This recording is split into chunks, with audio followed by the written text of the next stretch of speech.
You are listening to the Unusually Well-Informed podcast.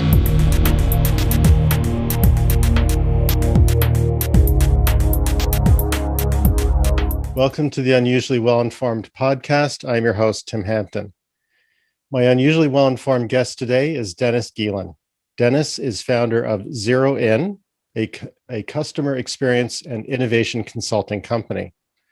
Today, Dennis and I will be discussing his book titled The Zero In Formula. Dennis, welcome to the show. Yeah, thanks so much for having me, Tim. It's my pleasure. So, Dennis, what inspired you to write the book, The Zero In Formula?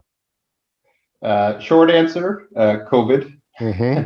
Long answer was COVID provided me with all kinds of extra time on my hands and a large decline in my workshops and consulting engagements that all got put on hold or postponed. So it was, I was really starting to make some progress, some headway with Zero In, starting to really build up my clientele. And then, much like every other business, now what do you do? Who saw this pandemic coming? So it was, another way to get my message out there is through a book, and never looks bad to have a book behind your name too, right? So no, I agree, and I think it's a inspiring example, because even though your role is to advise entrepreneurs, you yourself are an entrepreneur, and you find yourself really in the same situation that they are. Yes. So COVID has impacted all businesses, some tragically and some at the sort of the margins. But what advice do you have to give companies to weather this or even thrive? Well, to me, that's kind of what the theme of the book is actually all about. Is disruptors are always going to come along, whether that's a new competitor, whether that's shifts in the market, whether that's new habits or trends, or whether it's a pandemic. So be ready to build your business with a long-term foundation in mind. And for me, that's two pillars. It's being as customer-centric as possible and being as innovative as possible. So invest in putting those principles and practices in place. Don't wait for a pandemic. Don't wait for a competitor. That's what you should build your foundation of your business on. So that's great advice. And the problem is that people pretend to take it to heart, right? It often becomes a buzzword. And how do you avoid that? How do you work with companies to avoid them speaking about customer centricity and innovation, but actually getting on the job of doing it? Yeah, probably two of the biggest buzzwords out there right now, right? Customer experience or customer centricity and innovation. And if you talk to 5 different people, you probably get 5 different definitions of what those things are. And usually it's some sort of wishy-washy thing where, oh yeah, check mark, we do that. And again, that's what I try and cut through in the book is, no, this is how you actually implement it. This is how you actually show that you mean it. And really it's in how you organize your company. What is your org structure, and what are your roles and responsibilities, and what are those metrics and KPIs that you're truly measuring your success on? Make them around understanding your customers, and make them around making sure that you are inventive and innovative. Measure those things first and foremost as the priority of your company, and then implement the tools and strategies you need to get better at those things. Now you're proving that you are a customer-centric and innovative company. If those aren't important to you, if you aren't measuring those and investing in those tools and strategies, you're just trying to get those check marks to say, oh yeah, that's us. We're innovative. So one of the challenges I imagine, and I hear people say, is that being customer-centric and innovative means you're constantly reinventing, and you can sort of lose your way along the way. And in the book, you really emphasize the importance of mission, understanding the purpose of the organization that you're creating or that you're working in. How do you help companies navigate to the definition of what they're put on this earth to do? Yeah, and I think that's a huge problem. Is innovation's cool, innovation's fun, but boy, you can really get shiny new object syndrome, right? Yeah. And like you say in the book, I go very deep into, you do not want to fall into that innovation for the sake of innovation trap, right? Just to say, we're an innovative company, or to work on stuff that's fun or cool. It has to be outward focused around providing value for your customers, and it has to align with the purpose of your company. If not, are you getting off track? Are you sidetracking yourself, or creating your own distractions, just because innovation's cool and fun? And that's not the reason to be innovative. So you live in Lindsay, Ontario. I live in Maple, Ontario, which is just north of Toronto. I imagine you've heard of, or maybe even visited the Failure Museum, I think it's called, downtown Toronto. I haven't been, but I've heard quite the place to visit. Yeah. Well, you made me think when we talk about companies doing shiny objects or whatever. There was this is apparently a real thing. Once upon a time, there was Colgate lasagna, that they tried to take that name brand and extend it so far into left field that, you clearly, if your mission was dental health, there's nothing wrong with lasagna, but it doesn't really go with it, right? Right. Yeah. So it you can't go too far. How do you help a company sort of, like, we agree it's important, but what is a little bit of the process that you follow to get them to that point where they don't make something so far out in left field? Yeah, and I guess it's not to say, hey, great ideas that don't fit, you just throw them out. But do you want to include those under your brand and really confuse your customers? Maybe having a Colgate version of lasagna is not a good idea, but maybe spinning off a different company with a different name. Absolutely. If you really have something and you really believe in it. Those are the types of questions I would go through with a company. Does this fit your mission? Does this fit your purpose and the brand that people have come to associate with you? If the answer is yes, or with maybe a little massaging, it could. Okay, well, let's pilot, let's try some things out and see where this goes.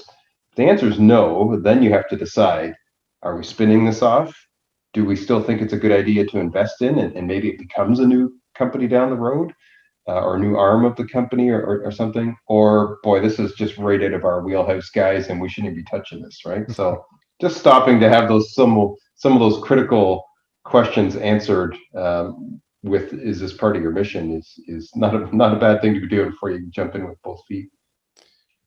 You have developed a Magic Quadrant with innovation and customer centricity as its axes. Yeah. And so naturally, depending on the strengths or potentially weaknesses of your company, you may find yourself in one of these four quadrants. How can a company use that self-discovery to their advantage? What can they plan based on finding themselves in one quadrant or the other? Mm-hmm. Yeah, and I have an assessment tool that kind of goes along with that to help you understand which quadrant do you really think you're in. And it's a self-assessment, because I think that's important. It's very different than a consultant coming in and saying, I think you guys aren't doing this or that. I think you're here. That has a very different message than assess your own company and answer these questions honestly, about your own business and your company and what you're doing. And now when you find, well, here's what I scored and here's what quadrant it puts me in, that's a very different message than Dennis tells me I'm in this quadrant versus, boy, I just told myself I'm in this quadrant. So I always start with the assessment, for the companies to do that self-assessment. I think it's more powerful. And then there's just this realization that, and maybe 5 or 6 different people in the company and the leadership team have done this, and they put their scores together and they agree we're not in that top left-hand quadrant, which my whole thing is about. That's where you need to be. That's the healthy intersection of being customer-centric and innovative. And that should be the foundation of your company if you really want long-term success. And I imagine one of the advantages of having companies or the people in the companies do the self-assessment is they're not comparing to some sort of consultant ideal. they're comparing to their own expectations or maybe to their own competition. Yeah. But if you're running, I don't know, like a furniture moving company, you may be scored on a different scale than if you're in a coffee shop or something. Yes. Yep. The ideas around innovation or customer centricity are going to vary depending on your industry and who your customers are and so on. So you, in the book, you remind us of a story about Henry Ford, who said you can have, if he'd asked them what they wanted, they would have said a faster horse. Of course, he was in the business of making cars available to the masses. Yeah. And so he was sort of criticizing the notion of slavish devotion to what customers say. But that there's a subtle point to be made there, right? You're not necessarily asking your customers for the solution, you're asking them for the problem.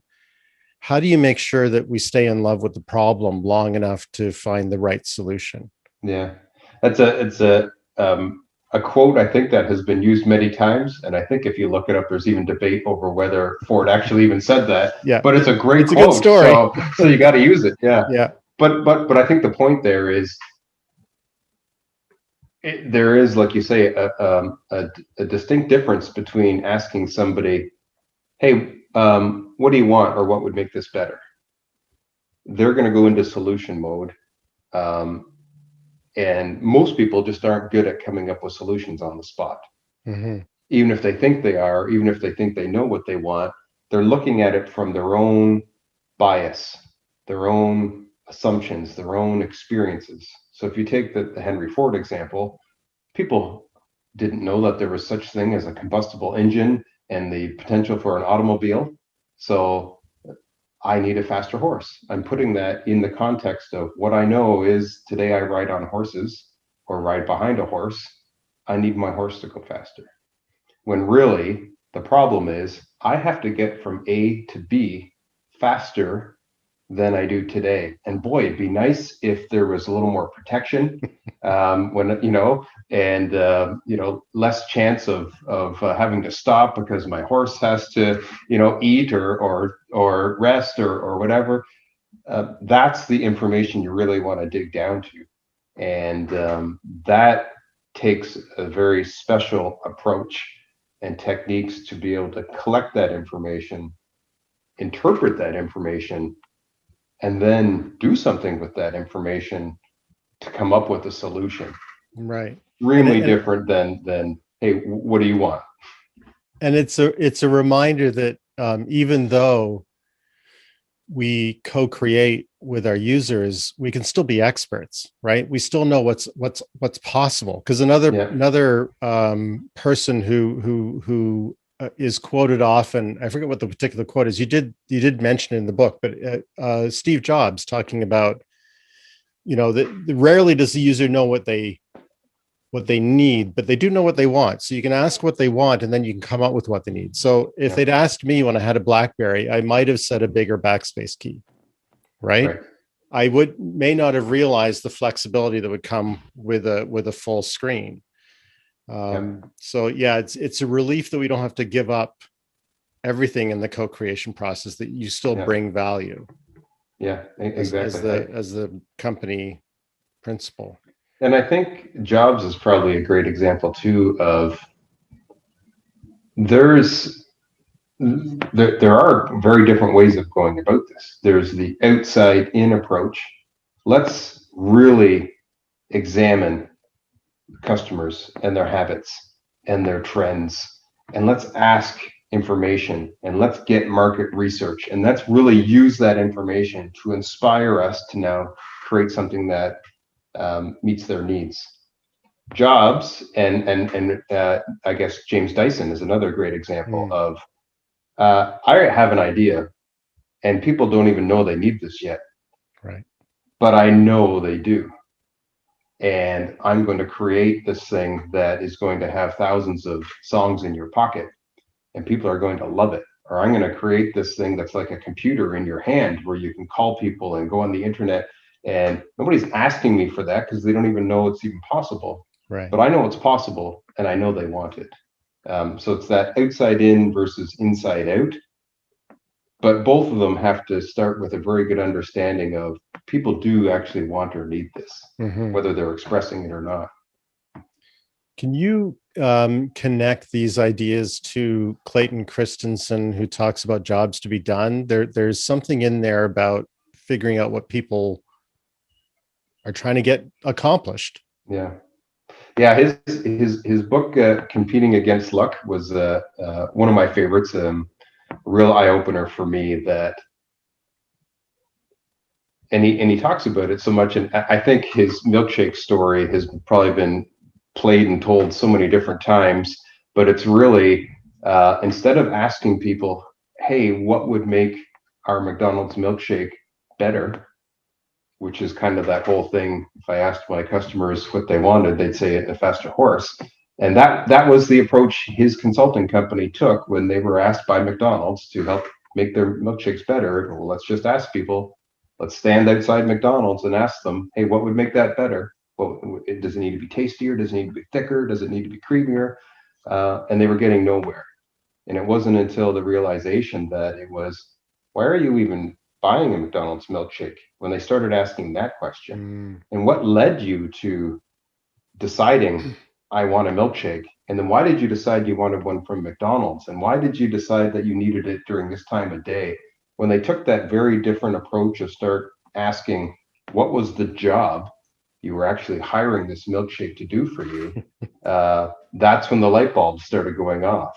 And now you have this whole jobs to be done theory and process and practice, and really getting into the brain of what was the thought process going on with our customers that led them to this purchase. And then when we understand that information, how does that change our marketing? How does that change the way we view our customers and our products? And a lot of light bulbs went off for me when I read that book. You say in your book that indifference is worse than even anger or disappointment, that at least you can address that with an improvement of product, but indifference is the worst. Can you expand on that? How do you avoid people being indifferent to your product or service? Yeah, and to me, that's the biggest challenge every business should be focusing on, is solving indifference, but both internally and externally. You don't want indifferent customers, but you also don't want indifferent employees. But to answer your question, if people have a strong negative opinion about your company or your products or service, at least you're top of mind. At least you're doing something. Yeah. And I'm not advocating, hey, go and don't try start and create, there. Yeah, don't try and create a product or a company that people hate, but you've at least touched on an emotion. You're doing something. When they're indifferent towards you, you're not top of mind at all. You just blend in. There's no compelling reason for them to think about you. There's no compelling reason for them to choose you versus your competitors. So now what? Now you have to compete on price. And that now you're in a real downward spiral. If the only customers you're attracting are the ones that want the cheapest, well, are those really the customers you want? And if that's the new brand you've created for yourself, is the cheapest, well, you're probably also seen as the least valuable as well, and you've created this whole problem for yourself. So indifference is a huge killer. At least if you have a strong negative emotion out there, you can identify why that is and probably fix it quicker. Yeah. When people are indifferent, it's like, well, where do we start? What are we doing wrong? Yeah. That's a real problem. Yeah, I can imagine that for you to hate a product, it has to be because you were this close to loving it and it let you down somehow. And so you just fix that thing and you're in business. But you're right. If you're just looking and going, meh, where do you start?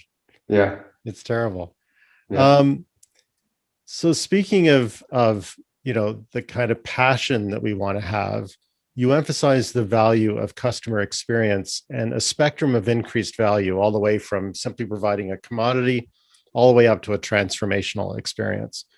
Now, I don't know if transformational experience is a common term or if that was unique to your work, but I haven't heard that used before. How does one go all the way from selling just a commodity all the way to a transformational experience? Yeah, so this comes really from Pine and Gilmore's book, The Experience Economy, which came out maybe 20 years ago. So this is their explanation of, the economy has really evolved over time, and what people see value in. So you go back hundreds of years before the Industrial Revolution, when things were mass produced, commodities were what was bought and sold. And then I needed to buy that wood so I could build myself a desk. But then, the Industrial Revolution comes along and things are being mass produced. Now you just go and you buy the desk. Right. And people see value in a finished desk that looks nice. And there's probably more value on buying a finished product than there is on buying the raw goods. The price and the value that people associate with the product is higher than the commodity. And then it went to services around products. Well, now we start seeing a lot of value in that. There's a big service economy out there, right? Mechanics or restaurants or hotels, they're servicing you.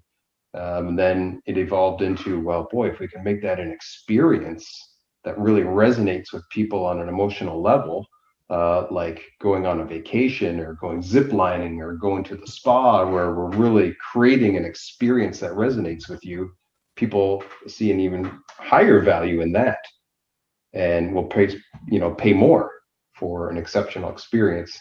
And then, as they explain in their book, the next level is, boy, if that experience can transform you somehow. So now you start thinking of a life coach, maybe some sort of motivational. Tony Robbins, he provides transformational experiences. Maybe a consultant that comes in and really helps you transform your company. People put a high price tag on that. That's a transformational experience that you're providing. So there are plenty of businesses that make a living selling a commodity, but as you point out, that you often wind up either in a game of trying to gobble up your competition until you're practically a monopoly, or just watching your margins erode. So, and that's true every step of the way. And so you see companies like GM and Ford, not so much Chrysler for some reason, but GM and Ford are both really keen on getting into the mobility as a service market. Mm-hmm. So you can see them going through this transition that you're recommending. You don't have to necessarily be trapped at any point on that spectrum. You can have ambitions to wrap your product, for example, in a service. Yep, exactly. If we've got a product, how do we wrap a service around it? And then when we've got that service, how do we make it an exceptional experience to have that service? And can that service or experience be transformational? Maybe, maybe not. But there's always another step you can probably go and increase the value of what you're doing. So your book helps businesses be both disruptive and sustainable. I'm sure you get business owners who say they can barely be sustainable, let alone set aside the resources to be disruptive. How do you help them through that challenge? Yeah, and really, I think there's a few different schools of thought or a few different camps when it comes to applying principles of customer centricity and innovation, right? There's what I would call the dinosaurs. I don't even think we need to do that. This is the way we do it. We're fine. And maybe it is fine right now. Is it going to be fine in 5 years? Are you going to be Blockbuster when Netflix comes along? Like, if you're not building that culture of being customer centric and innovative, are you going to be able to be proactive, let alone reactive, when something comes along? So those are the dinosaurs. They don't even think they need to do it. Then you have the busy bees. And this is kind of what you were touching on. We don't have the time. But I think it's a case of tunnel vision. And we see it in our own lives all the time. You get caught up in the day-to-day and the to-do lists and I think this is what's most important, so I'm going to do it now. And it feels good to get things off your to-do list and feel productive. But sometimes you can take a step back at the end of the day and say, was that really a great day? Did I enjoy myself? Was it challenging or was it rewarding? Or did I just get a bunch of stuff done? Mhm. And the same thing can happen in our business. It's, I just got to service these customers today, and then that's a successful day. But if you take a step back, is the company heading in the right direction? Are there things that we're missing because we just got this tunnel vision of getting through today? So if you carve out intentionally time and maybe some resources to implement some more customer centric and innovative practices, you can start moving forward. And then you've got another camp that I would call the lost. They understand you do need to do it. Yes, customer centricity and innovation is important. They do carve out the time. We know we need to do this. It has to be done. We're going to make time for it, but they don't know how. What do we do? How do we become more customer centric? What does that look like? Or how do we become a more innovative culture? What does that look like? And those are typically the ones that I get to work with. They want to do it. They just need some guidance, right? Yeah. So that's kind of my spectrum of companies that do and don't, and why. So maybe it's not fair of me to ask this because I'm sure none of your clients are dinosaurs, but of the companies out there that could benefit from your services, how do you say that? How would you say they're distributed? Is it roughly a third each? No, Or, I would say maybe 20 years ago there was a lot more dinosaurs, but the rate of change yeah, with the internet and all the technology and all the new trends, all the new disruptors that have come along in so many different industries, I think you're hard pressed to find a lot of dinosaurs now. I would hope that's below 10%. yeah. Maybe there's some companies that have been around for a long time and they have had no need to change and they might still be hanging on to that. But I would say probably 10 or less percent would be dinosaurs. Maybe the rest is kind of split half and half between we're too busy and hey, we want to, but we don't quite know how. Yeah, I think you're right about that, and I also think you chose, and I know it was just to illustrate the point, but you chose 20 years ago. 20 years ago is when we had this explosion of information available to us through the internet, and so you just can't hide from what's going on. You could be running any business, and all you have to do is go to YouTube or a blog, and you can find people with ideas on how to improve it. Mm-hmm. It's a much more dynamic world. So Yeah. I think you're right And, about and that. and and who would have thought all these different industries would be changed so much? If you go back Mhm. 20 years and I said to you, hey, instead of renting from a hotel, you could just go on this website and rent somebody's bedroom in their basement. Yeah. And people will be doing that and they're going to love it. You would have thought I was crazy. Yeah, it does. Even though I've done it many times, it still sounds like madness to me. So Yeah. yeah, Yeah. trying to come up with that idea 20 years ago. Um, so let's talk a little bit about how we can inject innovation into our companies. One approach is to sort of create an innovation lab or a department of innovation or whatever, and the other is to try to do it. So it's sort of, do we concentrate? Do we go narrow and deep, or do we go shallow and wide? Do we try to get the Mhm. whole company to innovate? I imagine there's reasons to do one or the other. It depends on the circumstance. How do you help companies decide which way to Yeah. go? There's definitely pros and cons to each approach. And like you say, the favorite answer I have to almost every question, it It depends, depends. right? But it's so true. Like Yeah. everything's different. If we go back to that Colgate lasagna Hmm. example from earlier, well, if you're in a situation where you want to start trying some new things that don't really fit within your mission, maybe have a lab off to the side that's trying some things. And if they find an idea that works, you can spin up a new arm or a new company or something, and you're not disrupting your current brand. And you're Right. not getting your current customers or your current employees upset as to why are we being distracted by this other stuff. That's a great reason to have an innovation lab. And a pro of an innovation lab is it's easier to start up. It's a smaller group of people. They have an innovation mandate. They can start to get good at it quickly because that's what they're doing. And it's separate from the rest of the company, so you're not disrupting the rest of the company. But if you want to really have an innovative company, if you really want to be known for innovation, and regardless of what product or service somebody is attached to within the company, you want this idea of let's find new and better ways of doing things, it's better to have a widespread innovation culture.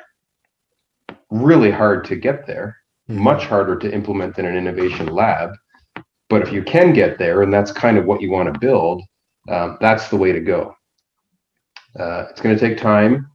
It's going to take some great leadership and some really strong principles and practices to follow and slowly get better at over time. So understand this is a long-term approach, but you see these innovative companies that are out there and what they're doing, and you see the power of having a culture of innovation, and that's kind of what I subscribe to, and that's mostly what I'm working with businesses on. Is we just want to get better as a company at innovating.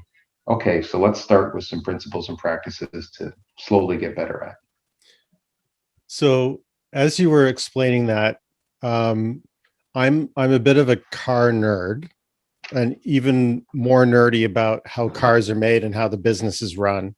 So this story may not resonate with you, but let me set the table and see how it grabs you. So I don't know if you remember Saturn cars, the plastic cars. You could beat on them with a shopping cart and they wouldn't get scratched. That was a brand new division within General Motors. So you had Chevy and Cadillac and Buick and Pontiac, and then you added Saturn into the mix. Right. And the idea, and Saturn was really that kind of innovation lab. They had completely unique engines, completely unique chassis, the plastic bodies, a whole new distribution network. Right. No haggle pricing. Everything was different. Right. And over time, it just got strangled in the crib.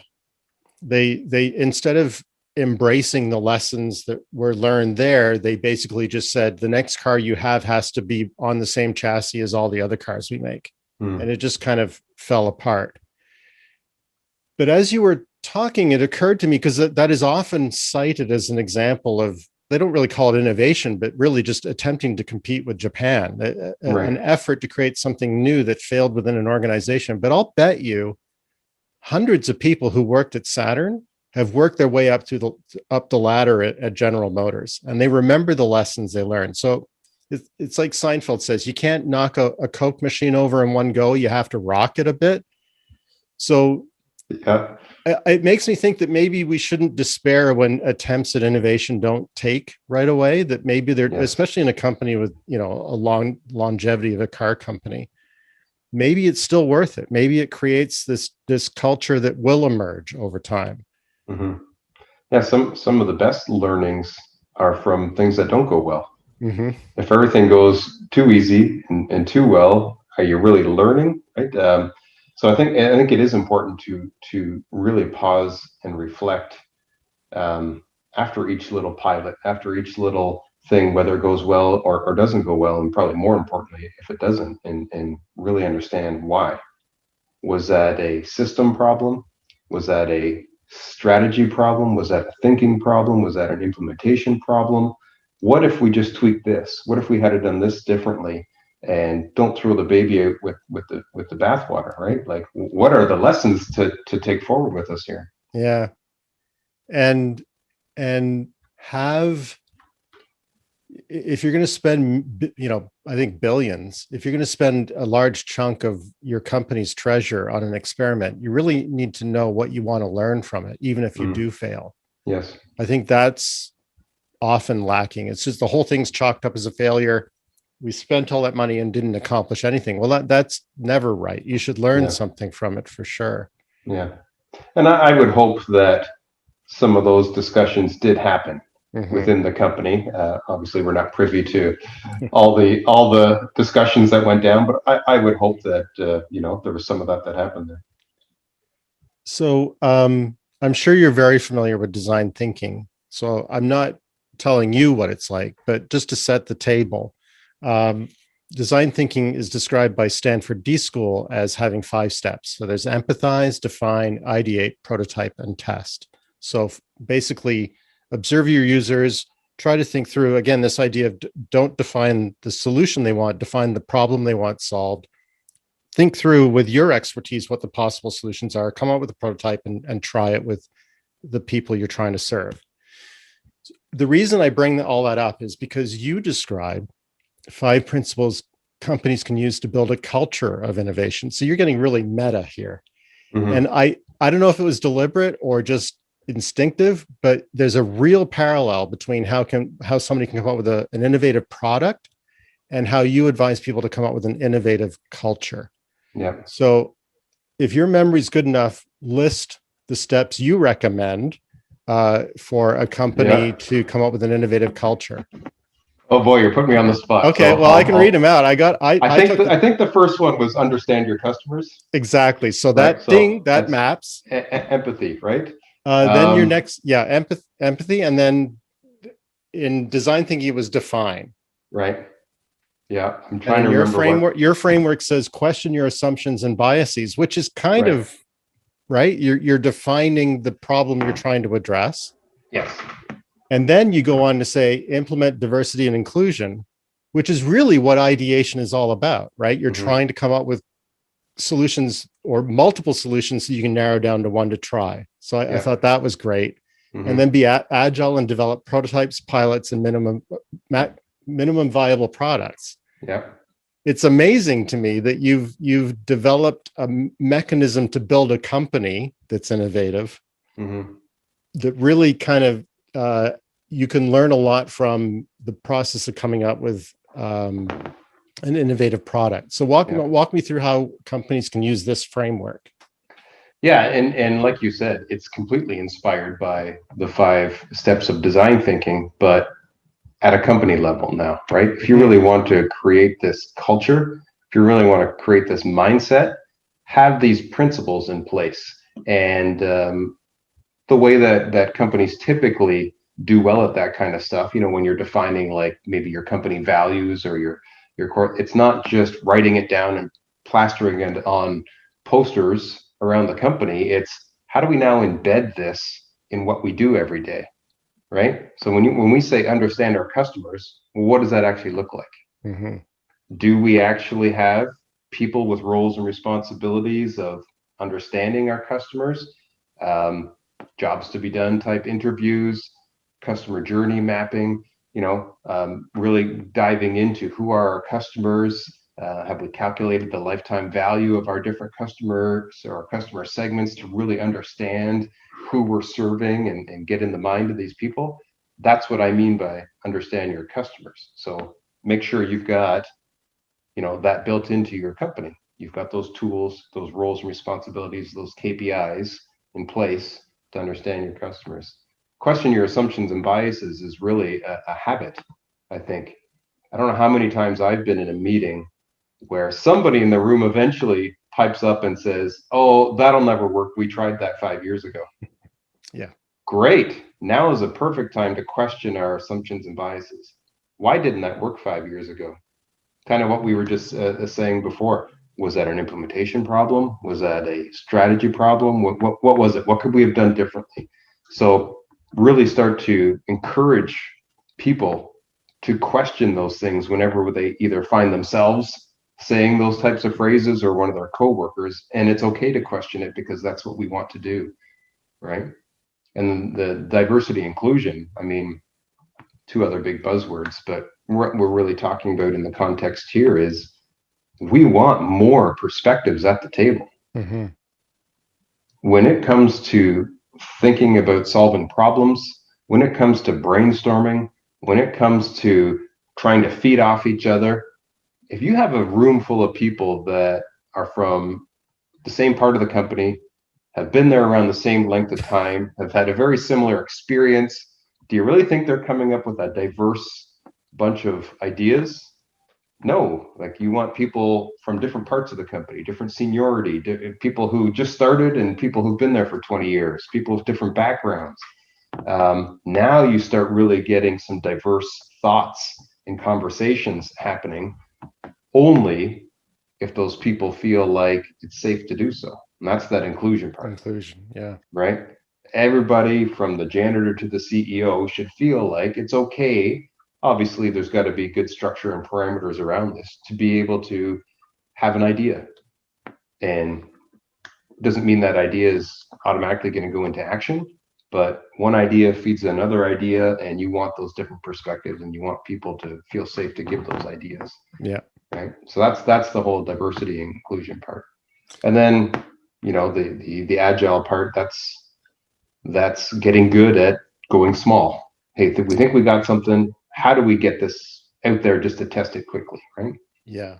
And having that mindset that it's not just that success is not just making money, it's learning from the effort. Like you can't just abandon the effort without learning from it. So you raise the well, let me start with this question. I want to go to the go big or go home versus trying things small. But let's first talk about the balance between the process of planning and experimenting, because there are plenty of good reasons to plan, and yet because the world is changing so quickly, people in your situation often find yourself saying, okay, you can only plan around things you really know. So how do you help people balance between planning and experimentation? Yeah, I think again, it's the old "it depends" answer, but it's kind of like and I have a project management background. I have my master's in project management. I've led project management offices at different companies in my past. There is a time and a place for proper, really detailed plans, right? It depends on what you're doing. It depends on the project. It depends on the initiative, right? You don't want to take an agile approach to building a house. You want to have a proper plan, and we're not doing this until the inspector says this part's done, and then we can do that, because it's way too risky and expensive to experiment or start being agile. And then there's times where it makes way more sense. Let's just try this out. We could do analysis paralysis, and for what? Yeah, this is an unknown. This is something that's new. Let's just spend as little amount of time and money and effort as possible, because the first thing we want is a little bit of feedback and reaction. Is this even resonating? And under those circumstances, no, go small and get something in front of your customers to see if what's their feedback. I really like the house building example, because you and I live in Canada. There's codes, there's pretty standard look and feel to houses. You obviously want to do the foundation before you do the framing. You obviously want to do the electrical before you do the drywall. You really want to plan that. That's what experience is for, and you have experience that's very consistent.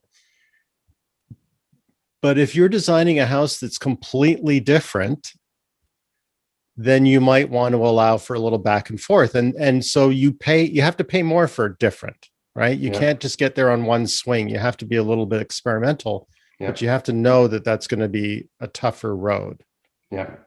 And if this is new, and if the homeowner is asking you to design something I've never seen before, well, you're not going to go and build the whole house first and go, how does that look? Is that what you were thinking?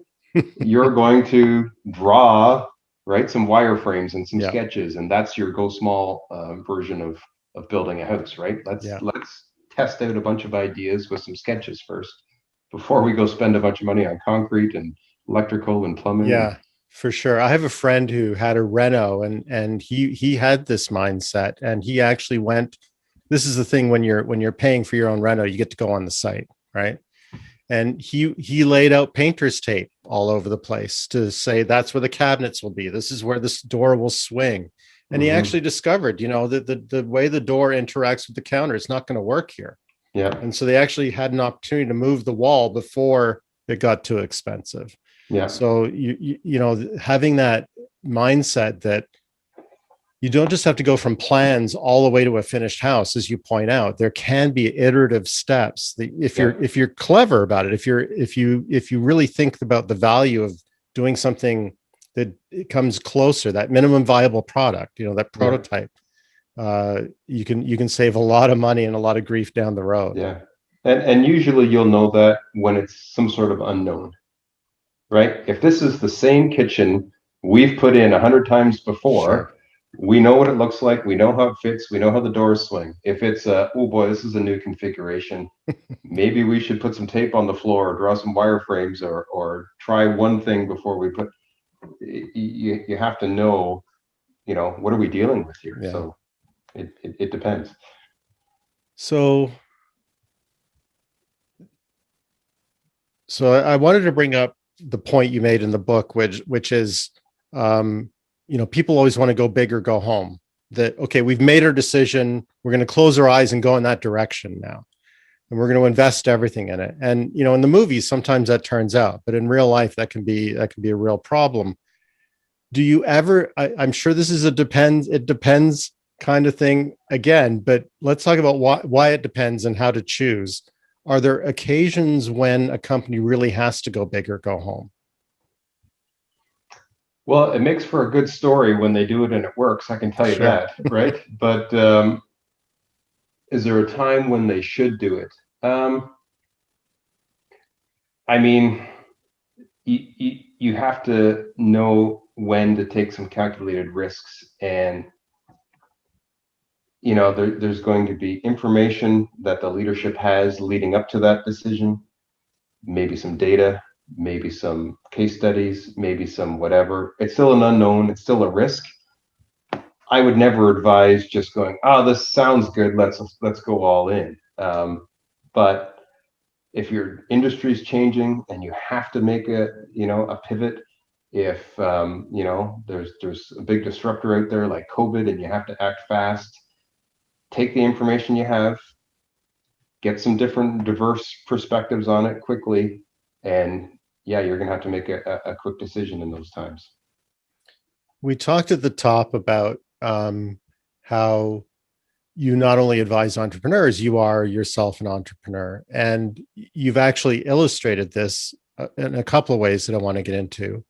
Um, First of all, you consult, right? You advise, but then you also write a book. So you're packaging what what the value you can provide in a different way. Um,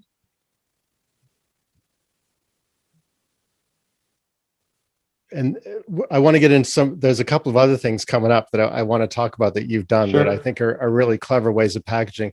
But the thing is to get unstuck and think of different ways to provide value with what your core capabilities are. You really need to come up with a lot of ideas. Mm-hmm. And this can be a challenge for one person, and even a group can struggle because they're not sure if it's their turn or if they're going to, sound ridiculous. So you have come up with a game. So this is another example of you sort of taking your knowledge and your in the value you provide and coming up with a different way of packaging it. You have a game that helps people get unstuck. So talk to me about the game and the process of putting it together and how does it work? Yeah.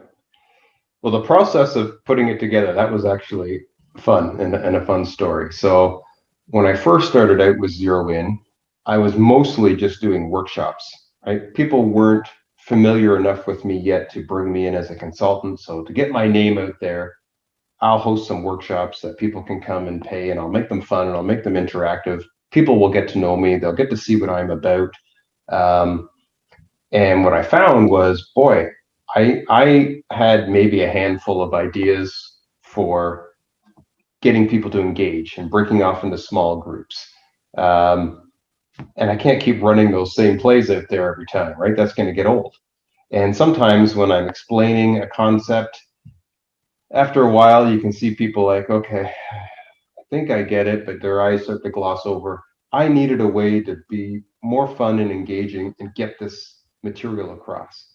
So I was talking about this with my friend. We're out for dinner one night, and we just got talking, and it was like, I think a board game would be really cool. People love to play, they love to compete. We can split into teams. If I can come up with a game that kind of teaches these principles of innovation that I was talking about in my workshops, it teaches them that while they're actually doing it in a board game that is kind of fun and entertaining and competitive. Boy, that'd be a great idea for a workshop or consulting engagement even.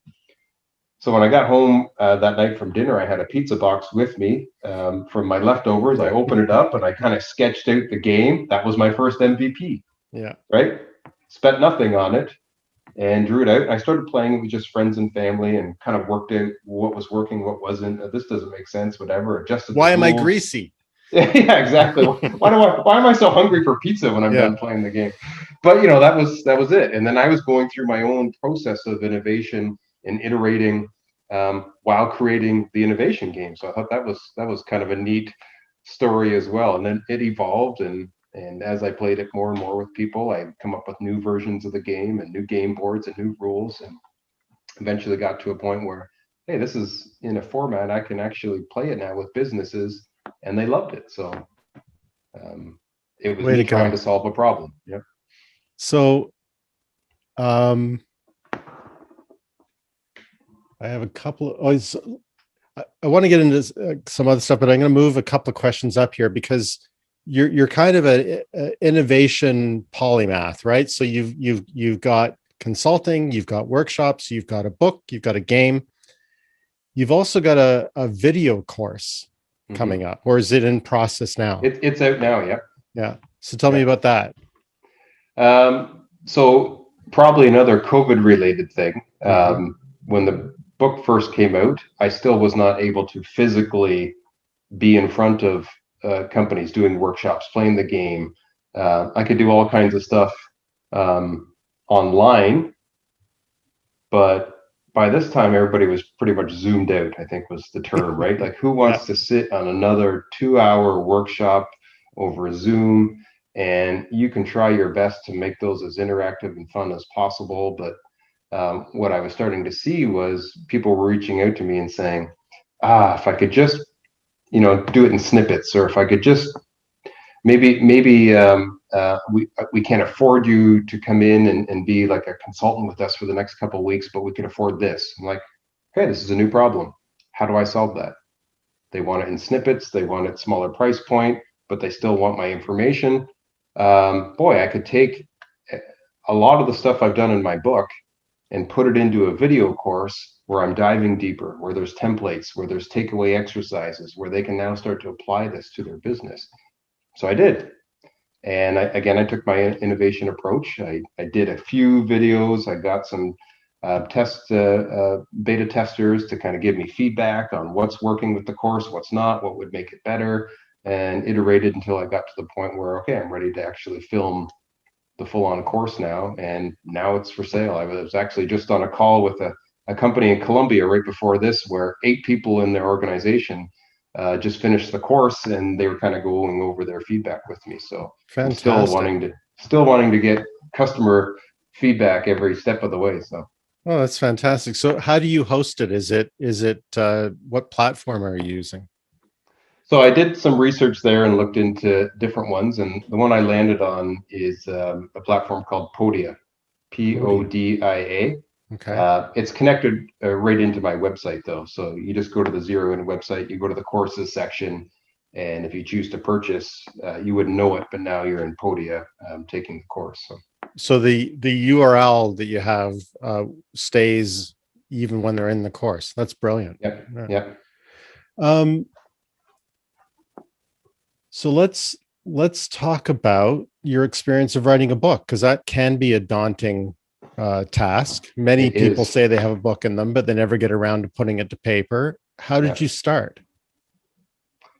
Well, when COVID first hit and I was kind of feeling sorry for myself, that lasted a week or two. And then I realized, boy, I've been given a real opportunity here.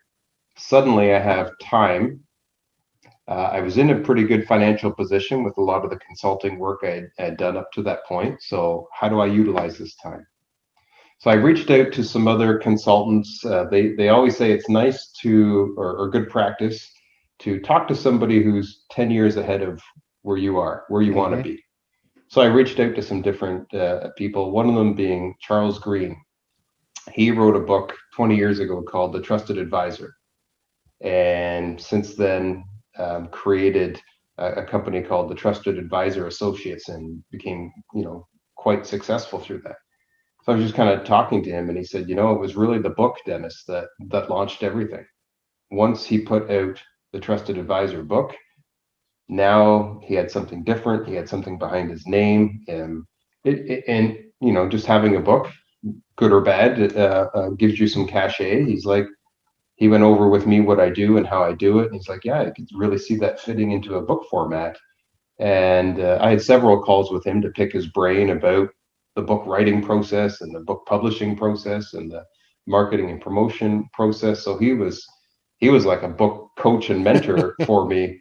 I probably would not have done it if it wasn't for him kind of prompting me and guiding me through it. So did you, because what little I know about writing books, you can approach a publisher and they'll say, okay, great, finish the book, or you can approach them with a finished book, or you can self-publish.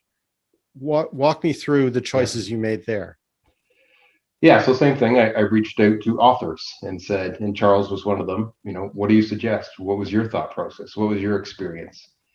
And the majority of the authors I talked to got back to me and said, whether right or wrong, they don't believe the traditional publisher provides the same value as it did 20 years ago. Mm-hmm.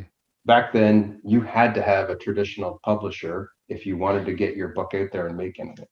Not sure that that's the case anymore. And a lot of these were authors that are with publishers, but they've been with them for 10, 15, 20 sure. years. And they said, moving forward, if I was to start over, I'd probably go the self-publishing route, but make sure you have a really good editor. Make sure you have a really good graphics design team, because people do actually judge a book by its cover and what it looks like. And the editor is going to make sure it actually reads. There it is. And it looks very good indeed. Yeah. There you go. And the editor is going to make sure it actually reads well and keeps the the reader hooked in. And when you're done one chapter, they're going to help you make sure that people want to read the next chapter. And there's all that kind of stuff you don't think about when you're first writing the book. You're just looking at content. And I remember actually when I sent my first version of the manuscript to my editor, once I decided on an editor, she took a week or two and read it and got back to me with all her edits and said, really good content in here, Dennis. Extremely boring. This reads like a textbook. Like, the only people that are going to enjoy reading this are the people who are so nerdy about this stuff. Sure. But for a more casual reader or somebody who, is not as in depth into this stuff, we got to add some stories. We got to add some hooks. We got to add some other content that are really can engage the people in. And she really guided me through how to do that. So that was very helpful, and something obviously I'm not even thinking of when I'm just putting my content into a manuscript. Oh, that's great advice. So once you have your completed manuscript and your cover design and everything, are you buying boxes full of books and selling them, or are you doing it through a self-publishing model on something like Amazon? How does that work? Yeah. So after all my research, I did decide to go self-publish on Amazon. I did create my own individual publishing company, Zero In Publishing, but it's self-published, and it's all through Amazon. They do all the distribution, they do all the printing. It just makes it so easy, right? Well, I think that's an important lesson for people who'd like to write a book, because this is indistinguishable from any other book I've ever, like the quality of the binding and everything else, like it's a good product. Yeah. And so presumably Amazon printed that on demand for me. Yep. Wow. Yep. They've got printing houses all over the world. So whichever one's closest to you will get the order. And I've had some people ask for like bulk orders. And again, Amazon will just print them all and ship them off. So do you have a second book in you, or are you going to wait for the glow of this to come off first? Yeah, I'm my long-term plan would be to put out more books eventually, but I want to continue to learn. Everything I'm doing is new to me. Starting my own company was new. Learning how to build my own brand was new. Learning how to attract customers for myself was new. I'm an innovation consultant. Right. My background is I was an employee, a cog in the wheel at large corporations. So this is all new. Writing a book was new. Putting the course in was new. But I'm trying to make sure I follow my own advice, take an innovative approach, take an agile approach, learn from my customers. Every time a company says they can't work with me for whatever reason, I try and figure out a way to make that possible for the next company so that they don't have that reason anymore. That's why the book's there. That's why the course is there. That's why the game's there. How do I make it more fun, more entertaining, more educational? How do I reach people in other countries? Because when I first started, it was I'm in my hometown and I do workshops in my hometown. Sure. The world got a lot smaller in a way. Yeah. Well, you're doing very valuable work, and it's been a fascinating conversation. I won't end this like a textbook. I'm going to end this with a story. Do you remember the premise behind the movie Freaky Friday? Was that the one where they change? Yeah. Roles? So the version I remember is, I think it's the mother and the daughter, right, both are angry at one another, and they're like, your life is so easy, and they part ways and wish they could swap, and then some miracle happens and they do inhabit each other's lives. Yeah. So if you could Freaky Friday with any CEO of any company on the planet, either because you think they have the coolest job or because you think that you could really bring some innovation, some vital innovation to that company, what company would that be? If I could go back in time. All right, good. To when Starbucks was just starting out, I would love to be in Charles Schwab's, I think is the CEO. I would love to have been in his shoes at the time when he decided, okay, we're no longer going to be known for, coffee that we create and distribute. We're going retail. We're going experience. And we're going to disrupt the Dunkin' Donuts of the world, or in Canada, the Tim Hortons of the world. And we're going to design this high-end coffee experience. And just the amount of confidence he must have had, and just the vision to disrupt something that you didn't even think needed to be disrupted, and just have that innovative. I would love to kind of change shoes with him when he was going through that process and what that must have been like. That's a terrific example. And thank you so much for being on the show, Dennis. It's been a great conversation. Yeah, thanks a lot for having me, Tim. My guest today was Dennis Geelen. A link to Dennis's book, The Zero In Formula, will be in the show notes. My name is Tim Hampton, and you can reach me at tim@unusuallywellinformed.com. Thanks for listening. I hope you will subscribe and join me for the next show with another unusually well-informed leader in business and technology. Thank you for listening to the Unusually Well-Informed podcast.